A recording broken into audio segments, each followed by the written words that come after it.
I'm Risa Seelan from with Diligencia Talent Consulting. Today's microlearning episode is about sleep. As a society, we Americans are chronically sleep deprived. We are not getting the 7.5 to 8 hours of sleep a night that the vast majority of us require. But sleep is so vitally important to our physical and emotional health that it's important that we take steps to increase both the quality and the quantity of our sleep. So today I'm going to cover why sleep is important and what steps you can take to get a better night's sleep. So first, a little bit of background.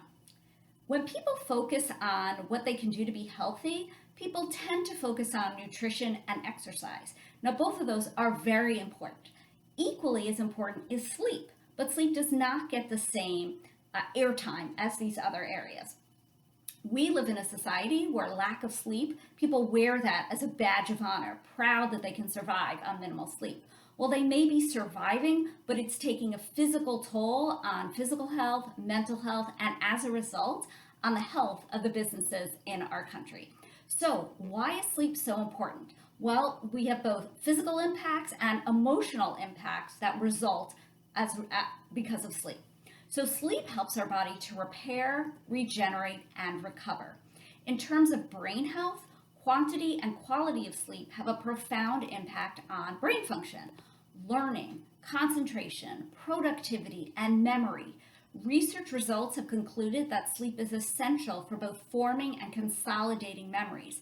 If you're not getting your sleep, your brain is not consolidating the memories the way it needs to, and it will impact your memory and your ability to remember. So for cognitive reasons, your brain needs you to sleep to work properly. Now for the rest of your body, study after study has shown that a lack of sleep can lead to excess weight gain, heart disease, inflammation, higher blood pressure, increased risk of stroke, increased risk of type 2 diabetes, and increased duration of illness. So you can see for so many reasons, our bodies need us to sleep for both cognitive health and for the health of the rest of your body. And as an aside, if you're an athlete, if you're not getting adequate rest, your body cannot perform as well. Studies have shown that good sleep can maximize one's athletic performance. So that's the physical aspect of why we need sleep. Then there's the emotional aspect. Again, study after study shows that a lack of sleep increases anxiety, stress, and depression. It also affects social interactions with others. So you cannot be your best self, your best emotional self, when you are overtired.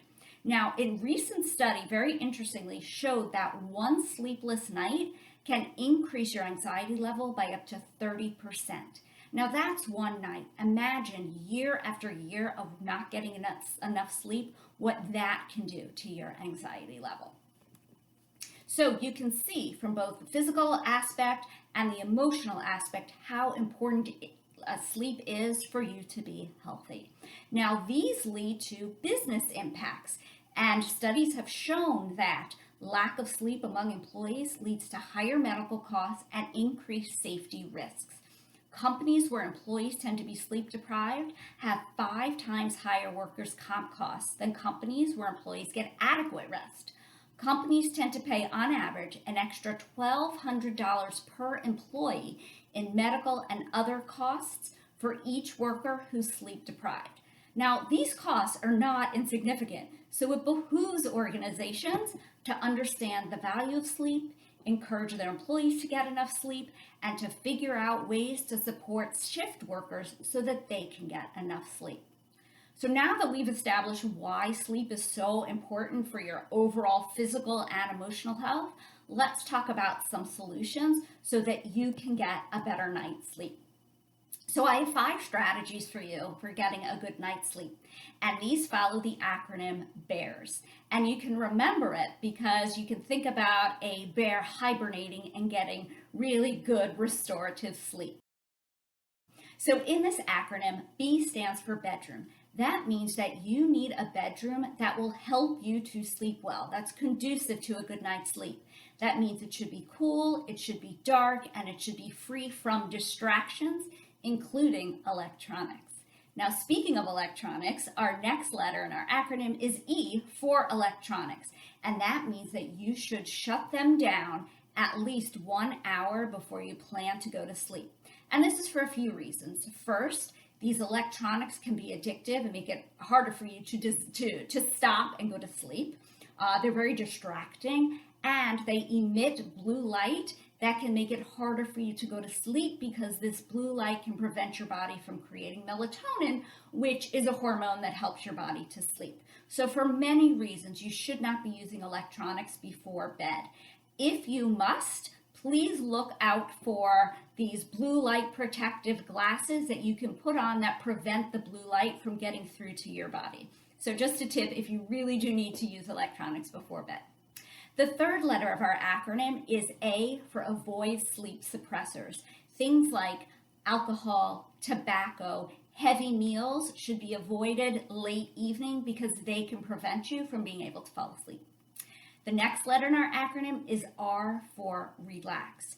Before going to bed, have a habit that you get into to help your body to wind down. Something like a short meditation or reading or listening to soft music, taking a warm bath, whatever it is that helps your body to wind down can help you to feel relaxed and feel more like you can go to sleep. And B, if you do it on a regular basis, cues your body that it's time for rest. And then the last piece of our strategy, the last piece of our acronym is S for having a sleep schedule. And this means that as much as possible, go to bed and wake up at the same time every day. This cues your body when you do it over and over again that it's time to go to sleep at a certain time and that it's time to wake up. It also prevents you from feeling like you have jet lag when you stay up too late. So really try to have a sleep schedule as much as possible to cue a good night's sleep every night. So I hope these strategies will help you to have a good night's sleep. And I want to share with you a book that I have read that I found so inspiring, and I'd like to give it out to somebody. So if you send me an email with something that you learned today or a question or an insight that you have, I will put you into a raffle and one winner will win this fabulous book. So I look forward to hearing from you and hearing your thoughts on this session. Now I want to end with something by Arianna Huffington, and if you know anything about her, she is a huge proponent of getting enough sleep. And she says, treat yourself as well as you treat your smartphone. Sleep until fully recharged. So with that, thank you for joining me today, and I wish you a very good night's sleep.